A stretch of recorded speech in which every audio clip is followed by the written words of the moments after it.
알레도스 아네스테. 잊어버리셨죠?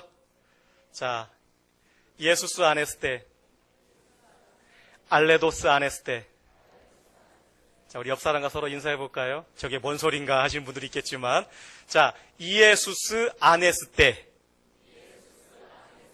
알레도스 아네스테. 네. 뜻은 무엇냐면 예수님 부활하셨습니다. 진짜로 예수님이 부활하셨습니다. 라는 뜻입니다. 제가 서점에 갔는데요. 어떤 분들이 그래요. 왜 고난주간 사순절은 그렇게 열심히 기도하고 또 사순절 기간을 준비하고 살아가는데 왜 부활절만 지나고 나면 그 부활의 기쁨은 단 하루밖에 안 즐기고 살아가냐. 되게 여러분들 부활의 기쁨을 계속 누리고 계십니까? 거 봐요. 우리가 부활절을 그냥 부활절날만 생각을 해요. 그러면 지금 주님은 다시 죽으셨나요? 그렇지 않잖아요. 사망 권세 이기시고 부활하신 주님은 오늘도 살아계셔서 저와 여러분들과 함께 하십니다. 우리가 앞으로 이 세상을 살아갈 때 고난당하신 주님의 그 고난도 분명히 기억해야 되겠지만 그 고난을 견디시고 이겨내신 그 부활의 기쁨을 안고 다시금 우리와 함께 하시는 그 주님 속에서 날마다 기쁨의 삶을 살아가시기를 주의 이름으로 부탁을 드립니다. 여러분들의 고향 있으세요? 저는 저에게 고향이 어디냐고 물어볼 때 제일 난감하다고 예전에 말씀을 드린 적이 있을 거예요. 제 호적상의 고향은 전라북도 진안군 주천면 무릉지 935번지이지만 저는 거기서 한 번도 살아본 적은 없어요. 저희 아버지는 사셨죠. 제가 태어난 데는 대전이고 이렇게 유네시아를 보낸 곳은 짧게는 1년, 길게는 2년, 3년 그렇게 살면서 목회하시는 아버지를 따라서 여기저기 이렇게 다니다 보니까 어느 특정한 곳이 제 고향이라고 할 만한 곳은 없습니다. 그러나 지금은 제가 제천에 살고 있으니까 이제 제천이 제 고향입니다. 많은 사람들이 고향이라고 하는 것을 생각을 하면 좀 푸근한 마음, 언제든지 돌아갈 수 있는 곳, 내가 돌아가면 나를 맞아줄 수 있는 곳, 그렇게 고향을 생각을 합니다. 그런데 그 고향을 가려고 할 때에 사람들의 마음은 두 가지인 것 같아요. 삶 가운데 좀 실패를 경험하고 절망 속에 있는 사람들은 고향을 찾아가기를 주저하더라고요. 환한 대낮에 고향을 잘 가지 못하고 무슨 일이 있어서 고향을 가게 되면 깜깜한 밤중에 모든 사람들이 다 퇴근하고 집에 들어가면 이제 그제서야 고향을 찾게 되더라고요. 그 무엇이 미안한지는 모르겠지만 사람들의 시선을 의식해서인지 모르겠지만 자기들의 삶의 모습이 실패했다, 절망이다, 성공하지 못했다라는 생각이 있는 사람들은 고향을 갈 때에 그렇게 남들의 시선을 의식하며 숨어서 그렇게 가더라고요. 그런데 또 명절 때 보면은요, 나름대로 고향을 떠나서 객지에서 성공했다라고 하는 사람들은요, 한껏 멋을 내고 고향을 찾더라고요. 제 어린 시절을 돌이켜보면 저도 아버지 어머니를 따라서 명절 때마다 할아버지 할머니가 계신, 할아버지는 일찍 돌아가셨고 할머니가 계시고 큰아버님이 계시는 시골 마을에 갔습니다. 가서 하루 이틀 지내다 보면은요, 동네 가운데 멋있는 차가 쌩하니 지나가요. 포장이 됐습니까? 흙먼지 길이잖아요. 그걸 알면서도 그 차는 쌩 하고 지나갑니다. 그러면 사람들은 먼지가 나는 그 속에서 누구 차인가? 저 차를 누가 타고 있는가? 이렇게 바라봅니다. 그리고 그 차 안에서 내리는 사람은 말끔한 정장 차림에 구두를 신고 이렇게 내리죠. 한껏 어깨에 힘이 들어가 있습니다. 나름대로 좀 성공했다라는 거죠. 네. 차도 조그만한 차 안 타고 오고 좀 좋은 차. 그 당시 20, 30년 전에 좋은 차. 여러분들 머릿속에 선뜻 떠오르는 각그랜저. 그 각 잡혔던 그랜저 차 있잖아요. 지금은 좀 둥그스러운 그런 모양이지만.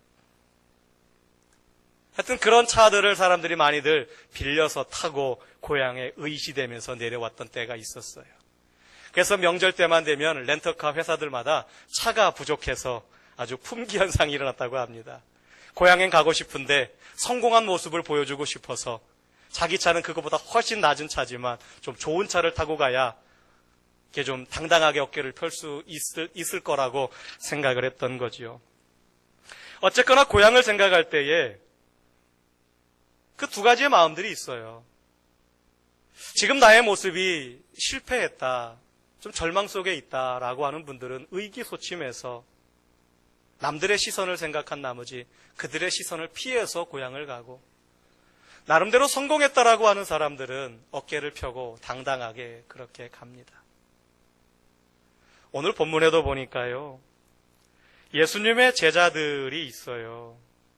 예수님의 제자들이 예수님께서 십자가에 못 박혀 죽고 난 모습을 보고 난 다음에 뿔뿔이 흩어졌잖아요. 그리고 그들이 각자 자기들의 고향으로 돌아갑니다. 어떻게 당당하게 갔을 것 같아요? 아니면 한밤중에 들어갔을 것 같아요? 분명히 한밤중에 아무도 모르는 사이에 그렇게 조용조용 들어갔을 것 같습니다. 가서 며칠간 쥐 죽은 듯이 집안에서 생활하는데 너무너무나 답답해요. 너무너무나 무료합니다. 삶에 기쁨이 없고 낙이 없고, 그러던 차에 너무 무료하니까 자기들의 전직 직업을 살려서 아이고 고기나 한번 잡아봐야 되겠다 하고서는 이제 고기를 잡으러 나가잖아요. 오늘 본문 3절 말씀에 베드로가 야 나는 고기 잡으러 간다, 그렇게 옆에 있던 동료들한테 이야기했더니 그래 그럼 우리도 함께 가자, 나도 같이 가자, 그러면서 이제 고기를 잡으러 나갑니다. 자신들의 직업이 전직 어부였잖아요. 갈릴리 바다에서 잔뼈가 굵은 사람들이잖아요. 물고기 어디가 물고기가 많이 잡힌다라고 하는 것을 명확하게 알고 있는 사람들입니다. 근데 어쩐 일인지 예수님을 따라 3년 동안 고향을 떠나 있을 때 물고기가 다 도망갔는지 그물을 내리는 곳마다 물고기가 한 마리도 안 잡혀요. 밤새도록 그물을 내리는데 물고기 한 마리도 잡지 못합니다. 안 그래도 가뜩이나 자기들이 믿고 따랐던 예수님께서 그냥 그렇게 허무하게 십자가에서 죽으셔서 절망 속에 있는데 자기들의 전공인 물고기를 잡는데도 물고기 한 마리 안 잡히는 거예요. 얼마나 그들이 낙심하고 절망스러웠을까요? 우리들이 살아가는 이 세상 속에는요, 패배의식이라고 하는 것이 있습니다. 패배의식. 이 패배의식이요, 아무것도 아닌 것 같은데요, 참 위험하고요, 무서운 것입니다. 사람은 정신의 지배를 받고 살아가잖아요. 그래서 상대방이 무슨 말을 하더라도 전혀 그 말에 미동도 하지 않는 사람 보고 야, 저 사람은 멘탈이 갑이다, 이제 그런 말을 하지 않습니까? 아니면 어떤 사람들은 누군가가 조그만 말만 하더라도 거기에 마음이 그냥 온갖 거기에 마음이 쓰여서 안절부절 못하는 사람들도 있어요. 사람들은 그만큼 정신적인 지배를 받고 살아갑니다. 그런데 사람들이 이 피배의식에 사로잡히게 되면은 일을 할 수가 없어요. 용기도 잃어버리고 의욕도 잃어버리고 희망도 의지도 다 빼앗겨 버립니다. 지금 본문에 나오는 이 베드로와 그 동료들의 모습이 그래요. 다른 건 몰라도 고기 잡는 기술은 가지고 있었잖아요. 다른 건 몰라도 물고기가 어디가 많이 잡히는지를 알고 있었어요. 그런데 그래도 어부인데, 아무리 3년간 어부의 길을 떠났다 하더라도 그래도 어부인데 밤새도록 그물을 내리는데 물고기를 한 마리도 건지지 못했어요. 그들이 바다에 나가 밤새 그물을 던졌지만 한 마리도 잡지 못하였습니다. 마음속에 온통 패배의식으로 가득 차 있는 그 상태인데 거기다가 덧붙여서 설산가상으로 물고기도 잡히지 않았습니다. 예수님의 고난을 전후해서 제자들의 모습을 보면 그들이 엄청난 신뢰를 예수님께 행하지 않습니까? 너무나 큰 시행착오를 그 제자들이 겪었어요. 너무나 큰 실패를 경험했습니다. 자, 그 실패를 경험하고 나서 그들이 마땅히 찾아야 할 곳이 어디였을까요? 여러분들은 실패를 경험하시고 나면 그 다음에 어디를 찾습니까? 모르긴 몰라도 예수님을 따라서 예수님의 제자로서 3년간을 살았던 사람들이라고 한다면 성전으로 가서 하나님께 부르짖거나 아니면 예수님께서 십자가의 죽음을 앞두시고 기도하셨던 겟세마네 동산에 올라가서 하나님 어떻게 이러실 수 있습니까? 어떻게 우리들에게 이러실 수 있습니까? 라고 울부짖고 따지면서라도 기도해야 되는 것이 마땅한 모습 아니었을까요? 그런데 베드로를 비롯한 그 제자들은요, 고향으로 돌아갔습니다. 왜 그들이 고향으로 돌아갔느냐? 고향에는 그들이 아직도 그들을 기다리고 있는 배와 그물이 있었기 때문입니다. 그들이 고향을 떠날 때 배도 불살라버리고 그물도 다 찢어버렸다고 한다면 더 이상 돌아갈 곳이 없었을 텐데, 그들이 예수님을 따라서 예수님의 제자의 길을 걸어갔을 때 그들은 배도 그냥 두고 그물도 그냥 그대로 두었어요. 자, 구약성경 열왕기상 19장에 보면은요, 엘리야 선지자가 그 후계자로 엘리사를 부르게 됩니다. 엘리사야, 이제 네가 나의 뒤를 이어서 이 이스라엘 민족의 지도자로 살아가라. 엘리사를 부르는데요, 엘리사가 엘리야 선지자에게 그러죠. 내가 집에 가서 부모님께 인사 좀 하고 오게 해주십시오. 그러자 그래라. 엘리사가 집에 가서 부모님께 인사를 하고 제가 이제 선지자의 길을 가려고 합니다. 그렇게 한 다음에 그걸로 끝이 아니었어요. 자기 집안에 농사를 지어오던 쟁기를 다 부셔버렸습니다. 그리고 자기 집안의 전 재산이었던 소를 잡아가지고 온 동네 잔치를 벌였어요. 무슨 뜻입니까? 내가 이제 걸어가는 이 선지자로서의 길이 아무리 힘들고 어렵다 할지라도 도중에 그만두고 내가 고향으로 돌아오는 일은 없을 것이다. 내가 이 선지자의 길을 포기하고 내가 옛날의 과거로 돌아가는 일은 없을 것이다. 엘리사의 결단입니다. 엘리사의 각오입니다. 옛날 로마 시대 때요, 로마인들 중에 그 로마시에서 살아가는 그 삶에 염증을 느낀 사람들이 있었어요. 너무나 타락하고 세속적이고 성적으로 문란한 그 도시, 경제적으로는 발전했을지 모르지만 도저히 인간적이지 않은, 도덕적이라고 하지 않은 그런 도시에서 염증을 느낀 사람들이 우리가 여기서 살지 말고 배를 타고 카르타고라는 지역으로 가자. 그 카르타고라는 지역은 아프리카 대륙의 그 위쪽에 있는 도시입니다. 그리고서는 그들이 배를 타고 카르타고로 갔는데, 그 카르타고 지역에 도착하자마자 그들이 가장 먼저 한 행동이 뭐냐면요, 자신들이 타고 온 배를 다 부숴서 불살라버렸습니다. 무슨 의미입니까? 아무것도 만들어지지 아니하고 모든 것이 경제적으로 풍요하진 않아도 우리가 아무리 힘들고 외로워도 죄로 찌들은 저 로마로는 다시는 우리가 돌아가지 않겠다. 그런 각오의 모습으로 자기들이 타고 온 모든 배를 다 불살라 없애버렸습니다. 자, 이스라엘 백성들이 애굽에서 430년간 종살이로 살아갑니다. 종살이로 살아가고 하나님께서 은혜 베푸셔서 모세를 통해서 그들을 애굽 땅에서 끌어내십니다. 그리고 가나안 땅으로 인도해 가시죠.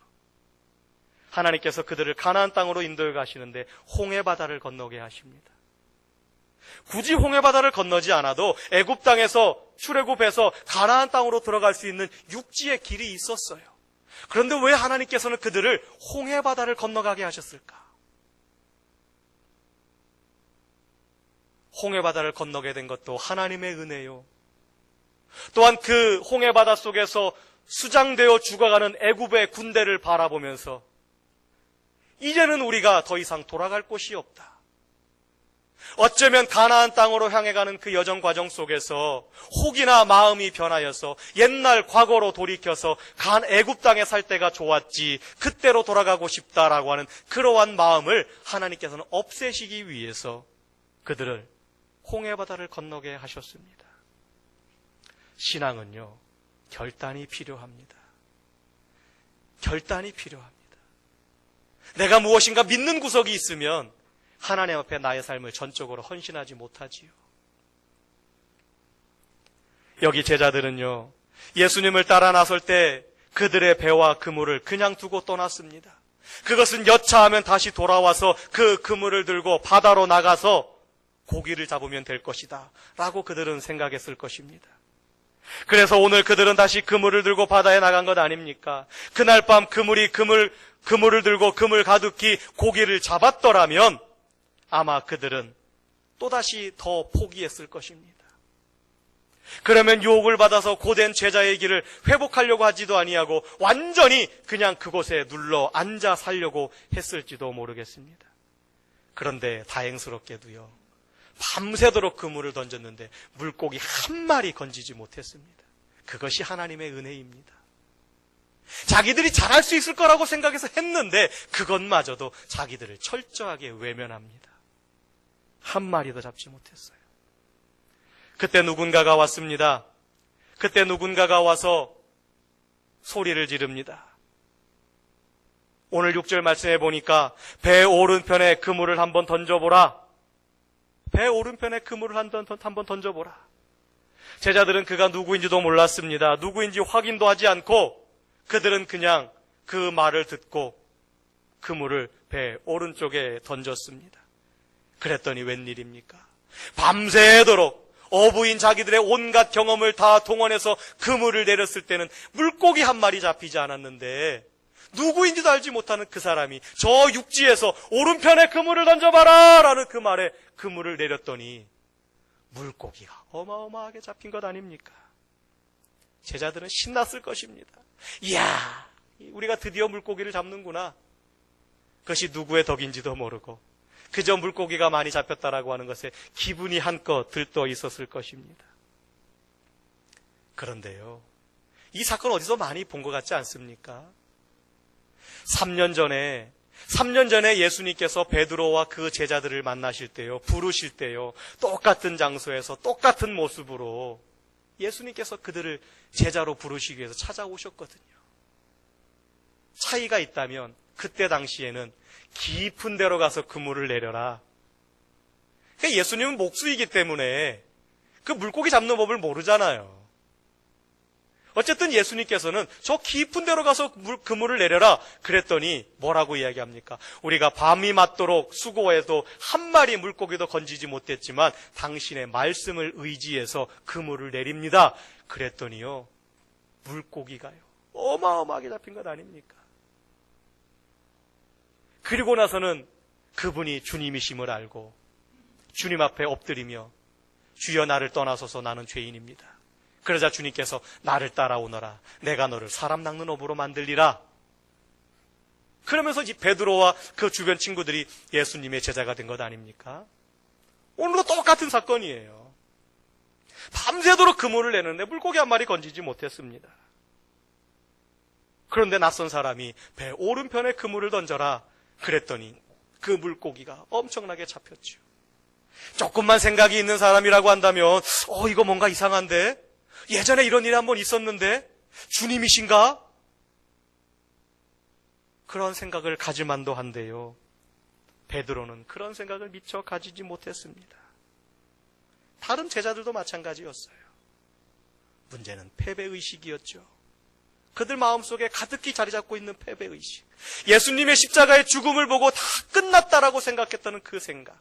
분명히 주님은 말씀하셨거든요. 내가 십자가에 죽었다가 사흘 만에 부활하리라, 다시 살아나리라. 그리고 내가 그곳으로 갈릴리로 가리라. 다 말씀하셨는데도 이 제자들은 그것은 들어오지도 않았어요. 그냥 예수님께서 십자가에 죽었다, 끝났다, 그 패배의식만이 가득했습니다. 사람이 패배하거나 실패하면은요, 생각의 문이 열리지 않습니다. 패배의식이 강하면은요, 능동적인 대처의식이 현저하게 떨어집니다. 그래서 실패하고 패배해서 충격이 컸을 때는 하루빨리 털고 일어서서 생각을 바꾸고 뭔가 다시 시도해야 됩니다. 이 패배의식이 깊어지면은요, 패인이 되고 마침내 회복 불능의 상태로 빠지게 됩니다. 의욕도 다시 일어나려고 하는 의지도 다 잃어버린 채로 그렇게 살아가게 되고 그러다가 극단적인 선택을 하게 되는 것입니다. 우리 사람들이 살아가다가 실패를 안 할 수 없잖아요. 여러분들 지금까지 살아오시면서 모든 일들을 다 성공하셨습니까? 모든 일들이 다 계획대로 되던가요? 물론 그랬으면 좋았겠지만 그러지 못할 때도 있었습니다. 실패한 후에 자기관리가 더 중요합니다. 그때 누군가가 이렇게 소리칩니다. 주님이시다! 주님이시다! 그 말이 떨어지기가 무섭게 순간 베드로가 바다로 뛰어내렸어요.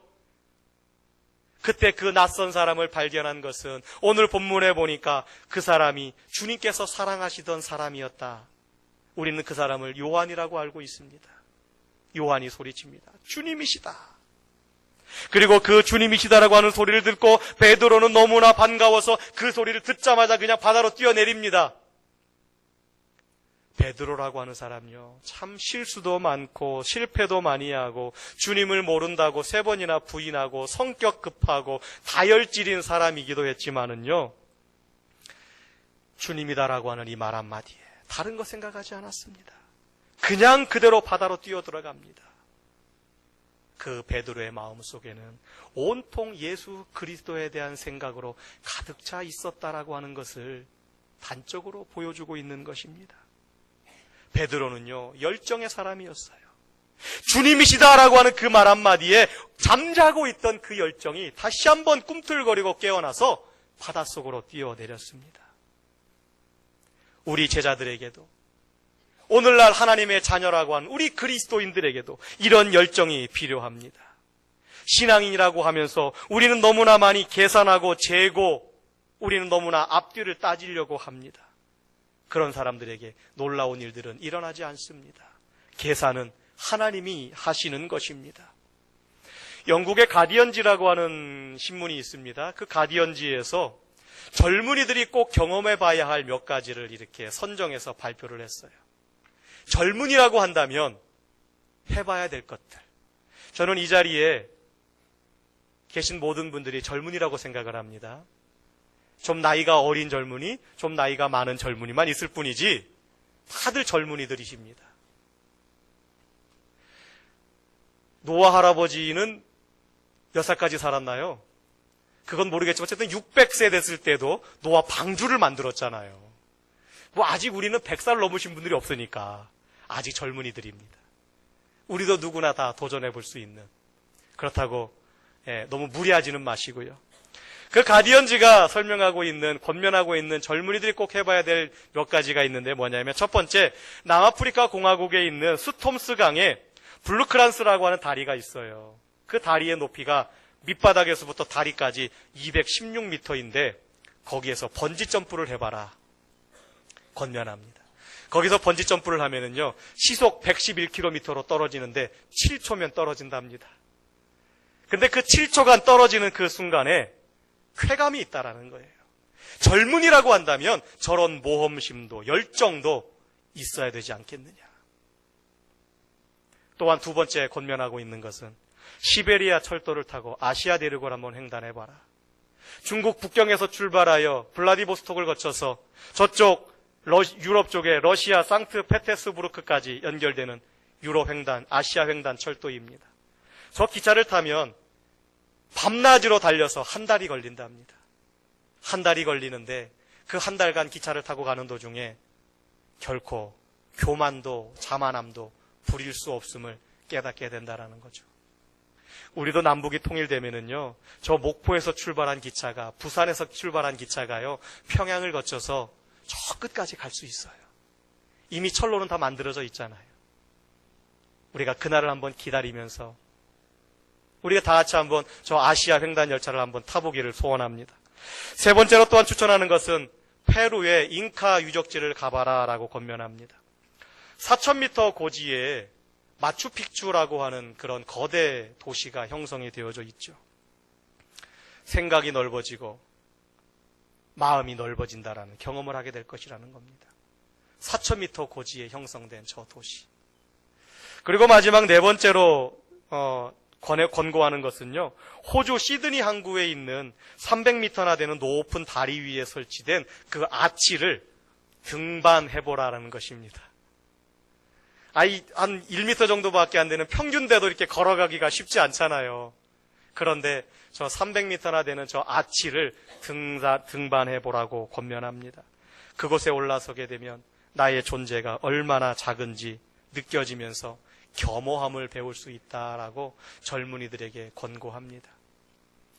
우리 어른들이 흔히 하시잖아요. 아니, 젊은 사람이 뭐가 문제야. 젊은 사람이 왜 이렇게 패기가 없어? 열정이 없어?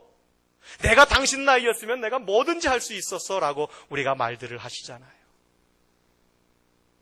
지금 있는 우리들은 다 젊은이들 아닙니까? 젊은이임은 나이적으로 젊다라고 해서 용기와 모험심과 열정이 필요한 것이 아닙니다.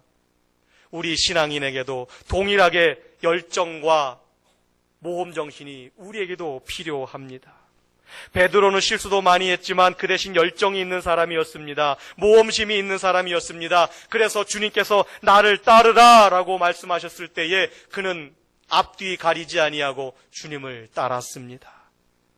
그러다 보니까 오늘 본문 말씀에서도 주님이시다라고 하는 그 말에 바닷물의 깊이가 얼마나 되는지, 육지까지 얼마가 남았는지 앞뒤 따지지 아니하고 그냥 주섬주섬 옷 차려입고 그냥 물속으로 뛰어든 것입니다.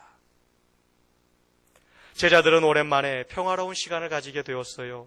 오늘 9절에 보니까 고기를 잡고 육지에 올라와 보니 숯불이 피워져 있고 생선도 떡도 이미 주님께서 다 준비해 놓으셨다라고 말합니다. 예수님께서는 13절 말씀에서 제자들에게 떼어 주셨습니다. 그날 아침을 한번 상상해 보시길 바랍니다. 얼마나 감격적인, 얼마나 평화로운 자리이겠습니까? 거기가 천국이고 거기가 최고의 행복이 주어지는 아침자리 아니겠습니까? 여러분, 세상에서 최고의 행복, 최고의 시간은 언제입니까? 최고의 행복, 최고의 시간은 언제입니까? 여기저기 흩어져 살던 자녀들이 다 모이고 온 가족이 함께 둘러앉은 그 식탁의 자리, 그곳이 천국이요, 그것이 기쁨의 자리 아니겠습니까? 오늘 예수님이 부활하셔서 오늘 아침에 흩어졌던 제자들과 주님과 함께 아침 식사를 하고 있으니 그것도 그물 가득히 잡힌 고기를 구워놓고 주님이 주시는 것을 받아먹는 이 아침, 절망 속에 있었던, 패배의식 속에 있었던 이 제자들은 정말 놀라운 천국의 기쁨을 누리게 되었을 것입니다. 다른 방법으로 행복을 창조하려고 하지 말아야 합니다. 주님과 함께 주님이 주신 것으로 온 가족이 먹고 주 안에서 살아가는 삶, 그 삶에 만족하는 것, 주님과 함께하는 삶, 그것이 바로 천국이요, 그것이 바로 기쁨이 있는 것입니다. 더 큰 것, 예수님을 제외하고 더 큰 것을 찾으려고 하다 보면 우리는 주님 곁을 떠나는 일도 발생하게 됩니다. 자, 우리가 여기에서 한 가지 더 생각해 볼 것이 있습니다. 예수님께서 음식을 다 준비해 놓으셨습니다. 제자들에게 다 먹여주셨습니다. 자, 이제 이 조반을, 아침을 먹고 난 후의 일입니다. 우리 그리스도인들은요, 제자들은요, 주님께서 차려놓으신 그 밥상을 받아 먹는 것으로 끝내서는 안 됩니다. 먹은 후에 우리가 어떻게 살 것인가, 무엇을 할 것인가, 이것이 더 중요합니다. 그래서 주님은 조반을 다 마친 후에 베드로에게 물었습니다. 15절에 보게 되면 먹은 후에 예수께서 시몬 베드로에게 이르시되 요한의 아들 시몬아, 내가 이 사람들보다 나를 더 사랑하느냐? 내가 나를 더 사랑하느냐?